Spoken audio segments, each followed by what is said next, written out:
Wednesday, July 31st, 1715.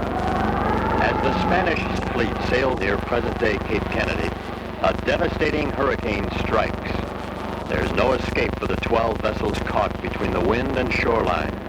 One-aft ships are shredded by jagged reefs. Men stumble around and unable to breathe the suffocating mixture of wind and salt water. Some cling to the boats, while others, their greedy pockets filled with gold and silver, dive into the sea in a certain grave. The light of dawn casts an eerie shadow over the water, and the remains of 11 ships, the bodies of more than 1,000 men, and $20 million in treasure which lie beneath the surface.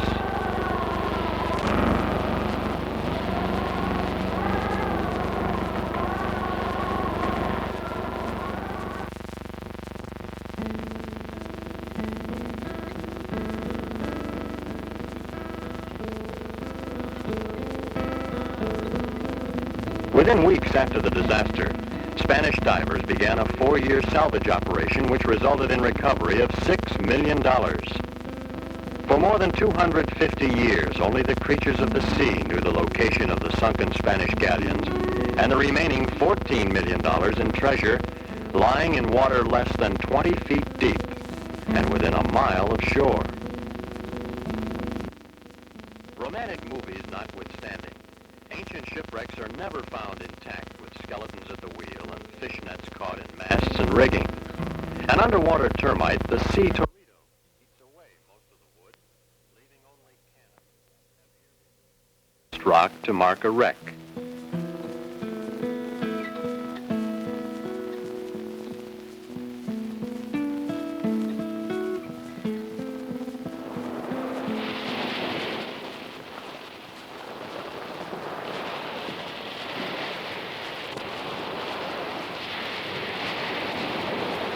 A retired contractor named Kip Wagner was one of the Cape residents who discovered coins which had washed ashore over the years.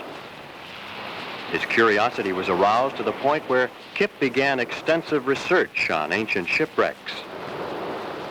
An early chart of Florida outlined the general site of the disaster. Wagner carefully checked all the landmarks and thought he knew where the vessels had gone down. He and 7 associates formed the Real 8 Company in 1959. While most of the residents at the Cape centered their attention on the men and machines involved in the race to the moon, Real 8 divers equipped themselves to probe the depths of the ocean. They obtained the necessary permits from the state agency responsible for controlling the recovery of sunken treasure. Florida permits the salvager to keep 75% of all valuables recovered, but reserves the right to choose its share first. Enough money was scraped together for the purchase of a 50-foot boat. Each morning, the ship, complete with sophisticated electronic gear to pinpoint the various sites, left port and headed south to the wreck area.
The recovery of treasure, which has been shifted and covered by the endless motion of swift tides, is a long and tedious process. Before disturbing any part of a wreckage, exact plans of each ship are mapped out. Authentic drawings of vessels which sailed during the period gave Reel 8 the information as to where the treasure was stored in each ship. Divers then measured the heavier wooden beams before the actual salvage operation began. The wreck sites can be worked only 5 months each year, and even during this time, the visibility is such that men working side by side can often barely distinguish one another.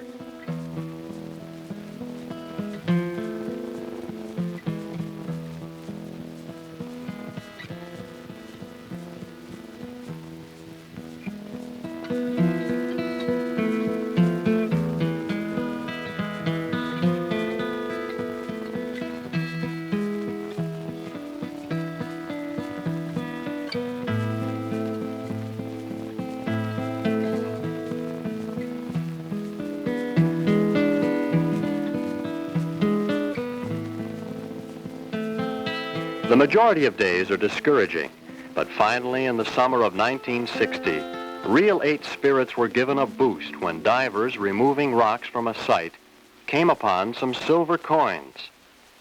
A 7-pound ingot of pure gold and a silver plate were found on another occasion.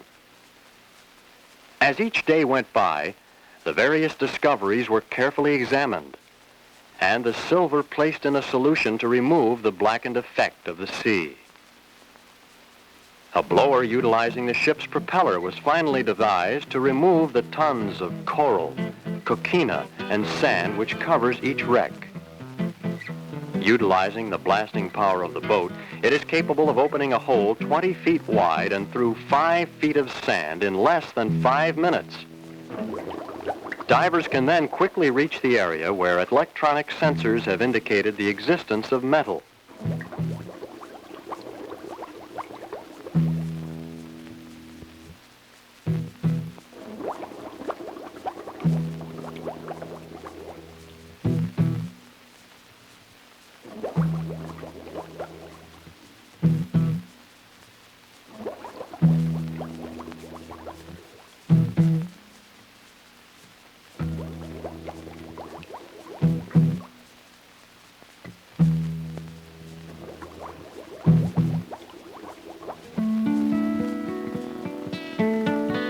One of the most significant finds was a chest of silver coins, welded into a blackened mass by the churning sea water. It's hard to imagine that 3,000 silver pieces of 8 are contained in what one diver described as a lump of coal. The task of bringing the chest to the surface is a delicate one. However, from the beginning of Reel 8's operations, the divers have been careful to preserve all artifacts found beneath the sea, as many of the finds are priceless in terms of historical value.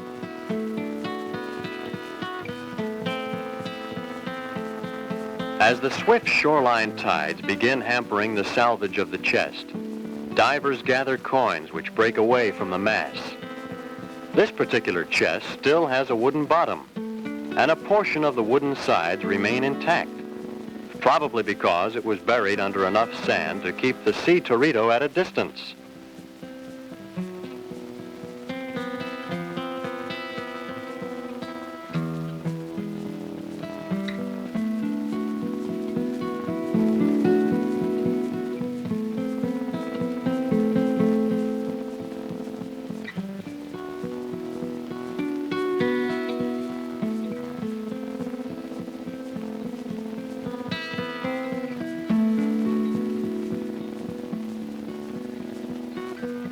Slowly, the chest is placed on a quickly assembled plywood platform and raised to the surface.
On June 29, 1968, colorful ceremonies marked the formal dedication of the $1 million Museum of Sunken Treasure at Cape Canaveral, Florida. Fernando de Soto and the conquistadores brought a flavor of New World Spain to the occasion. After years of planning, Reel 8 finally had a permanent home where all could see and appreciate the treasures salvaged from the ocean floor and relive the history of the fortune. The museum was designed to capture the sights and sounds of one of the world's great treasure stories. You are guided through the three-dimensional displays while listening to realistic sound effects and narration by the Reel 8 divers on a personalized tape recorder. In addition to the gold and silver, divers over the years have discovered such objects as cannon, copper pots, sounding leads, bronze weights, inkwells, plates, and eating utensils, sword handles, firearm parts, and even delicate bone china. The total recovery is valued at more than $5 million, and examples of all the items are on display at the museum. Some of the more valuable treasure includes these gold doubloons, some worth as much as $18,000 each, which bear symbols giving clues to the history of the Americas in the New World. Legendary silver pieces of 8, shown before and after cleaning in their irregular cob shape. Priceless bone china from the Kangxi dynasty, which survived more than 250 years in the ocean and is among the rarest discoveries. These historic finds and priceless treasures await you in the Reel 8 Museum of Sunken Treasure at Cape Canaveral, Florida.